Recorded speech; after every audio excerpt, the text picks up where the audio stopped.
மதுரை அவனியாபுரத்தில் பெண் ஒருவர் அரிய வகை கேரள வெச்சூர் குட்டையின மாடுகளை பராமரித்து வருகிறார்.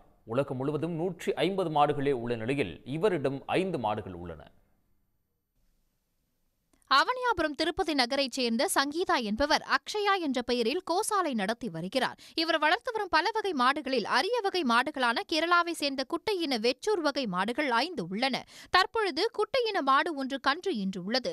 2.5 அடி உயரமுள்ள தாய் பசுவின் கன்று 1 அடிக்கும் குறைவாகவே உள்ளது. இது தினமும் 1.5 லிட்டர் முதல் 2 லிட்டர் அளவே பால் கொடுக்கும். 1 லிட்டர் 100 ரூபாய்க்கு விற்கப்படுகிறது. மருத்துவ குணம் நிறைந்த இப்பால் தாய்ப்பாலுக்கு இணையாக கருதப்படுகிறது. கோசாலையை நான் ஒரு ஆளாக தான் பராமரிச்சுட்டு எனக்கு உதவிக்கு ஒருத்தர் மட்டும்தான் இருக்காங்க. பராமரிக்கிறத பார்த்துட்டு மக்கள் இங்கே பார்த்துட்டு நிறைய சப்போர்ட் பண்ணிட்டு இருக்காங்க. எனக்கு ரொம்ப சந்தோஷமா இருக்கு. இன்னும் பராமரிக்கிறதுக்கு எனக்கு இன்னும் ஒரு என்கரேஜ்மெண்ட்டாக இருக்குது. இது தீவனத்துக்கும் கேட்காமலே நிறைய சப்போர்ட் பண்ணிட்டு இருக்காங்க. மேலும் காங்கேயம் நாட்டு இன மாடுகள், காரைக்குடி குட்டை மாடுகள் போன்ற கால்நடைகளை இவர் தனது கோசாலையில் பராமரித்து வருகிறார். ஆண்களே கால்நடைகளை பராமரிக்க தயங்கி பசுக்களை விற்பனை செய்யும் இந்த காலத்தில் சங்கீதா ஆர்வமுடன் கோசாலையை பராமரித்து வருகிறார். உடனுக்குடன் செய்திகளை தெரிந்து கொள்ள சன் நியூஸ் பெல் ஐகானை கிளிக் பண்ணுங்க.